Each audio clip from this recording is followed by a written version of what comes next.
there are axon terminals. Terminals, like a terminal of a train station or something. And what they do is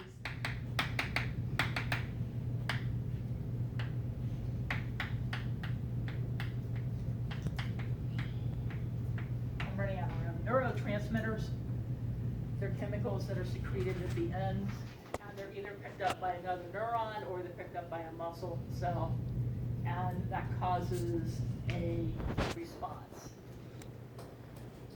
The gaps,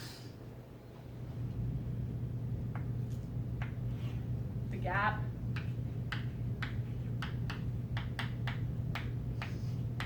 particularly when it's between two neurons, is called a synapse, and those chemicals diffuse and are received on the other end. Now, there's another word you need to know, and there are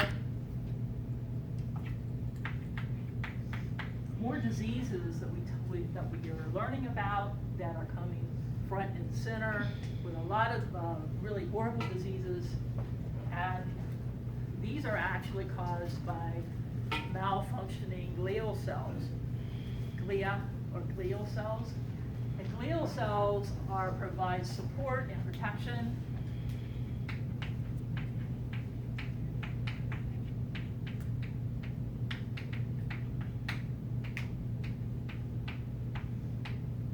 for the neurons. It used to be that we just talked about neurons because those are the nerve cells, but now we're finding out there's more and more can go wrong, and there are different types of glial cells as well. Some people call it glial, by the way. You may have heard it as glial. So these are the supporting cells of the neurons.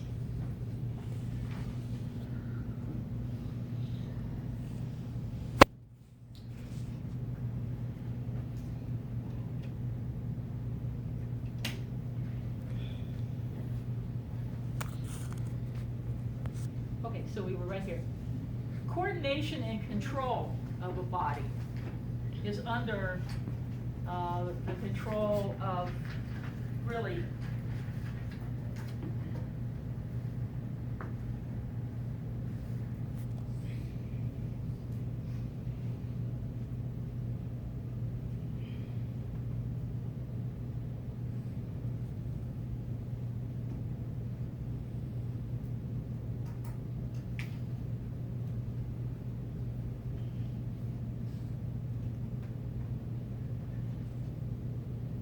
is controlled by two systems and working together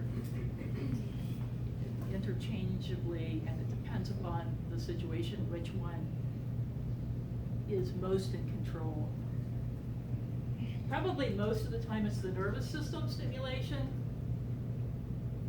but the endocrine system secretes hormones, and there are many endocrine glands within our body. So what we're doing is we're laying out the framework to have a discussion of each of these separate systems of the body, of the human body.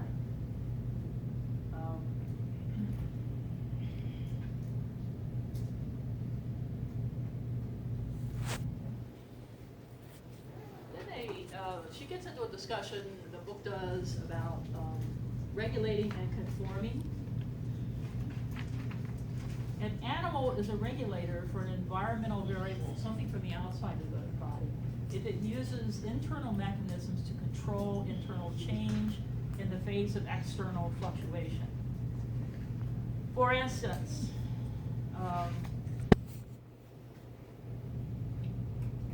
we humans are a regulator of temperature, and so that is a type of regulation.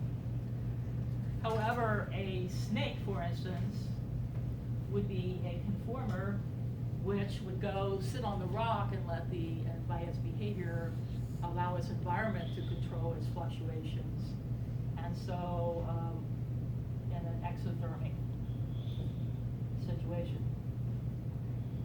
Okay, homeostasis, I mean, when I teach 1081, I probably mentioned homeostasis 100 times because homeostasis is always that teeter-totter, that attempt to balance unfavorable conditions and to correct unfavorable conditions within a small range of activity.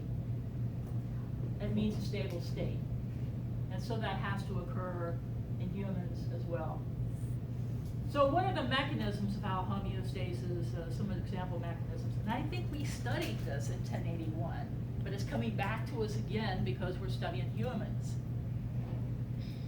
Like a home heating system, an animal achieves homeostasis like temperature by maintaining a variable such as body temperature at a set point. If you set your thermostat on the wall at 72, and if it's cold in the house, your furnace is going to kick on until your thermostat registers that it's hit 72. And then it's going to do what? Shut off. It's reached a set point. That is an example of what kind of feedback? Positive or negative? Negative feedback, okay. Please understand, the thermostat system is negative feedback. When you reach a certain point, it shuts off. What part of it makes it negative? Is it the point that it shuts off? What makes it negative is that it does not give off any more heat. It shuts it off. Okay. The positive feedback is the opposite, particularly in the production of certain enzymes and so forth, that if you have, for instance, a lot of sucrose, you've eaten a lot of sugar. Sucrose is in the body, you've got lots of sucrose. Now, aside from insulin, that's a whole different scenario. But let's say there's an enzyme called sucrase, has another name too, but that's the simple one, sucrase, that helps to hydrolyze and break sucrose apart back down into glucose and fructose. Now, the presence of sucrose in the body turns on genes which produce sucrase. So the presence of something produces more of something. That's a positive response. And that's an example of a positive feedback system. Okay? That's how you tell the two.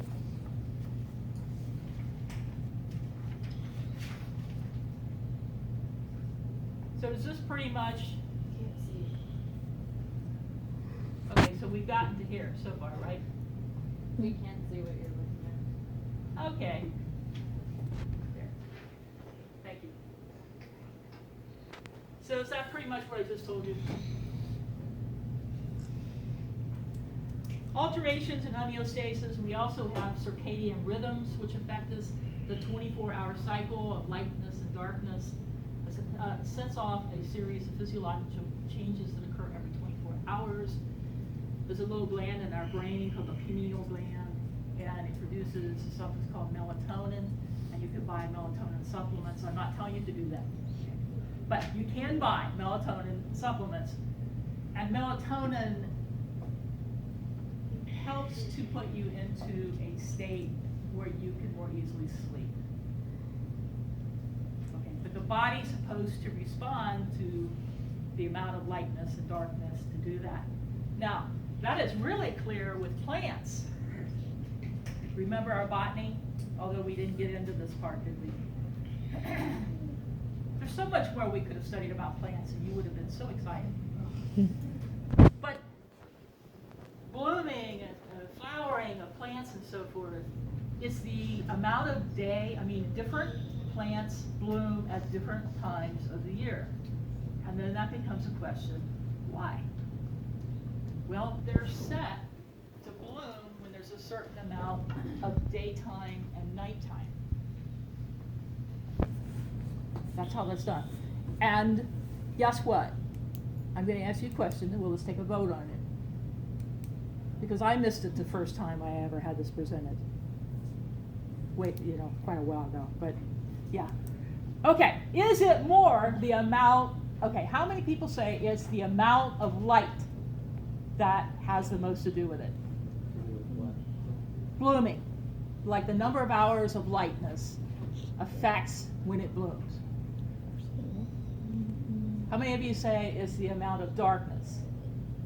Hmm? And that is true. You would think it's the amount of light, but it's actually the amount of darkness. Why? It's the way their different hormones, their plant hormones work. So we need to just quit there. And hopefully you'll all have a copy of this by Monday. And we will continue. Thank you very much. Have a great